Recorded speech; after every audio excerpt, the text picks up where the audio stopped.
जैसे कि आप सभी को पता है, नीरव मोदी जो है, एक्स्ट्रेडिशन उसका हमें देखने को मिल सकता है। तो उसी से रिलेटेड यहाँ पर एक्स्ट्रेडिशन ट्रीटी जो है ये क्या है, ये हमें समझना बहुत ज़रूरी है।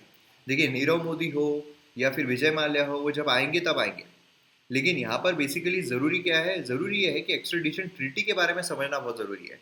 लॉस क्या बताते हैं, लॉस के तहत क्या क्या चीज़ें की जा सकती है, और उसी के साथ साथ हमें कुछ फ्लॉज जो है क्या वो भी देखने को मिलते हैं, कुछ शॉर्टकम्स जो है क्या वो भी देखने को मिलते हैं। तो ये सारी चीज़ों को हम यहाँ पर डिस्कस करने वाले हैं। अब देखिए, एक्स्ट्राडिशन मतलब बेसिकली है क्या। एक्स्ट्राडिशन ये एक लीगल प्रोसेस है। ये क्या है, ये एक लीगल प्रोसेस है। ऐसा नहीं है कि भैया अपने मन से किसी ने बोल दिया हो गया। लीगल प्रोसेस है जिसके तहत एक व्यक्ति को ट्रांसफर किया जाता है एक कंट्री से दूसरी कंट्री में, बिना उस व्यक्ति के कंसेंट के। अब अगर मुझे, समझ लीजिए, अमेरिका जाना है, यूएसए जाना है, तो यहाँ पर मेरा कंसेंट रहेगा कि सबसे पहले तो मुझे जाना है।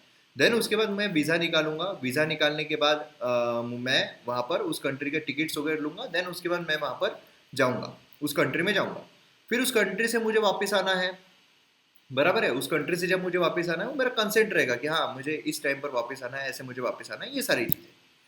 लेकिन लेकिन एक व्यक्ति को दूसरे दूसरे कंट्रीज में अगर भेजा जा रहा है बिना उसके कंसेंट के, उसे हम कहते हैं एक्स्ट्राडिशन।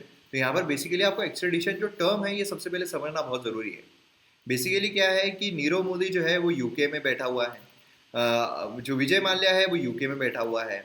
अब यूके से उसको आने का बिल्कुल मन नहीं है कि मुझे नहीं आना है, उसका बिल्कुल कंसेंट नहीं कि मुझे भारत में वापस आना है। लेकिन अगर इस कंट्री के द्वारा इंडिया में अगर नीरव मोदी को भेजा गया बिना उसके कंसेंट के, तो उससे हम कहते हैं एक्स्ट्राडिशन। समझ में आ गया।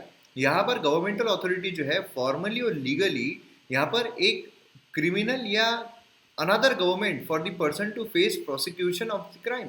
यहाँ पर क्या है कि वो व्यक्ति जो है वो इस कंट्री में, क्योंकि यूके जो है वहां पर वो रह रहा है, लेकिन अब इंडिया में उस पर कोई क्रिमिनल चार्ज है, कोई केस चल रहा है, अब उसको वो फेस करेगा इंडिया में आकर। इससे उसका बिल्कुल मन नहीं करे, उसका कंसेंट तो रहेगा ही नहीं, है ना। ये एक जुडिशियल प्रोसेस है, अनलाइक डिपोर्टेशन। क्या होता है कि अगर आप इंडिया से, ठीक है, इंडिया से अगर आप यूएसए जा रहे हो, ठीक है, अब यूएसए आप पहुंच गए, ठीक है, आपने वीज़ा ले लिया, आपने सब ले लिया, आप यूएसए पहुंच गए। अब यूएसए में जाने के बाद अगर वहाँ पर आपको इमिग्रेशन के थ्रू गुजरना पड़ता है, आपको वहाँ पर ऑफिसर्स क्वेश्चंस पूछते हैं, देन उसके बाद आपको एंट्री मिलती है यूएसए में एयरपोर्ट के बाद। तो फिर उसके बाद वहाँ पर जब आपसे सवालात हो रहे हैं, वहाँ अगर उनको लगता है कि नहीं ये इंसान सही नहीं है, इसको वापस भेजना है, उसी के देश भेज देना है, तो फिर क्या होता है, यहाँ पर भी आपकी कंसेंट नहीं है वापस जाना है, लेकिन फिर भी आपको भेजा जा रहा है। इस चीज़ को हम बोलते हैं डिपोर्टेशन। इस चीज़ को क्या बोलते हैं, डिपोर्ट किचन। भैया डिपोर्ट कर दो इस इंसान को, हमको हमारे देश में नहीं बुलाना है, कुछ खतरा हमें महसूस हो रहा है। ठीक है, तो ये जो एक्स्ट्रेडिशन है ये डिपोर्टेशन नहीं है, डिपोर्टेशन इज डिफरेंट। ठीक है, यहाँ ये एक जुडिशियल प्रोसेस है, मतलब जुडिशरी जो है वो इन्वॉल्व रहती है।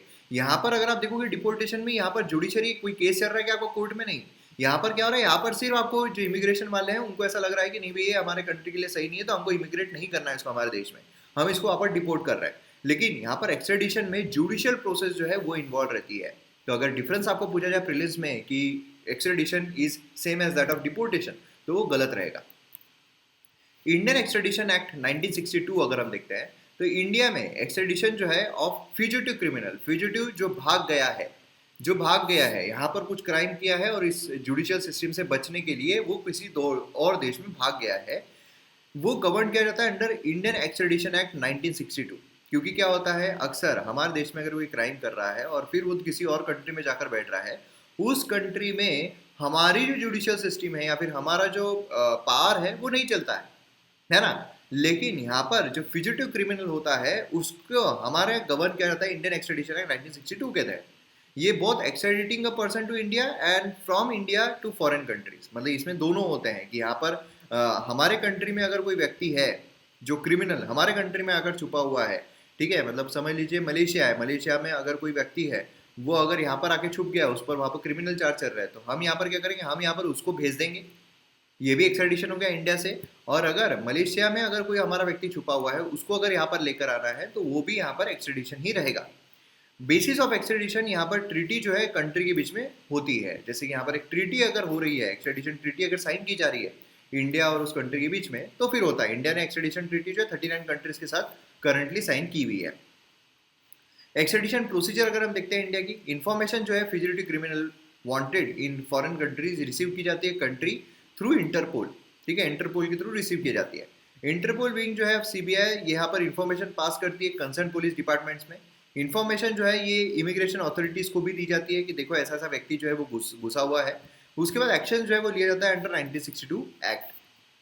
अब यहाँ पर कुछ कॉमन बार जो है एक्स्ट्रेडिशन पर वो हमें देखने को मिलते हैं जो बहुत इंपॉर्टेंट है, मतलब ये मेंस पर्सपेक्टिव से अगर आप देखोगे तो बहुत इंपॉर्टेंट है। ये आप लिख दोगे तो जबरदस्त मजा आ जाएगा एक्स्ट्रेडिशन के बारे में अगर आपको पूछा जाता है, और पूछे जाने की संभावना काफी ज्यादा है क्योंकि ये काफी न्यूज में चल रहा है। इसमें अगर हम देखते हैं तो जो फेलियर है और टू फुलफिल ड्यूअल क्रिमिनलिटी, मतलब क्या है कि यहाँ पर क्रिमिनल एक्स्ट्रेडिशन जो है वो यहाँ पर हो रहा है, बराबर है। लेकिन समझ लो कि एक व्यक्ति है, एक व्यक्ति ने यहाँ पर इंडिया में, ठीक है, अब हाइपोथेटिकल एग्जांपल दे रहा हूँ, ठीक है, इसको लिटरली मत लीजिएगा, इंडिया में किसी का बटवा मारा। अब बटवा मार के, यहाँ पर तो क्राइम है बटवा मारना, यहाँ पर वो बटवा मार के चला गया है किसी और देश में, ठीक है, समझ लो यहाँ पर यूके में चला गया है। अब यूके में वो जो क्राइम इसने यहाँ पर किया है बटवा मारने का, उसमें उस कंट्री में उसको क्राइम माना ही नहीं जाता है, उस चीज़ को क्राइम माना ही नहीं जाता है। तो फिर वो सिनारियो में यहाँ पर एक्स्ट्रेडिशन जो है वो रिफ्यूज किया जा सकता है कि नहीं नहीं हमारे इसमें तो क्राइम है ही नहीं, तो फिर हम क्यों भेजे, है ना। दूसरा, पॉलिटिकल क्राइम, मोस्ट नेशन जो है वो यहाँ पर पॉलिटिकल क्रिमिनल सस्पेक्ट जो होते हैं उनको एक्स्ट्रेडिट करने के लिए मना कर देते हैं। इसमें टेररिस्ट ऑफेंस, वायलेंट क्राइम ये नहीं होता है, लेकिन बाकी अगर कोई भी छोटे मोटे क्राइम है, छोटे मोटे मतलब अच्छे बड़े भी हो, ये छोड़ के, तो फिर उनको भी यहाँ पर एक्स्ट्रेडिट करने के लिए मना कर देते हैं।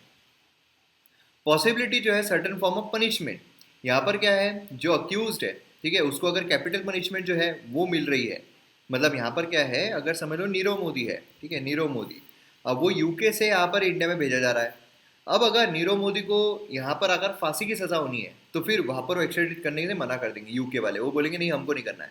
उसी के साथ साथ अगर उसको टॉर्चर जो है यहाँ पर सहना पड़े तो भी नहीं, इसलिए तो आपने देखा होगा कि जो इंडिया है जिस जेल में उसको रखा जाना है नीरव मोदी को, उसका वीडियो फुटेज जो है वो भी वहाँ पर यूके में दिखाया गया कि देखो भाई साहब ऐसा नहीं है कि हम उसको बुरी सिनारियो में रखेंगे, अच्छा खासा जो ह्यूमन राइट्स का ये पालन जो है वो किया जाएगा।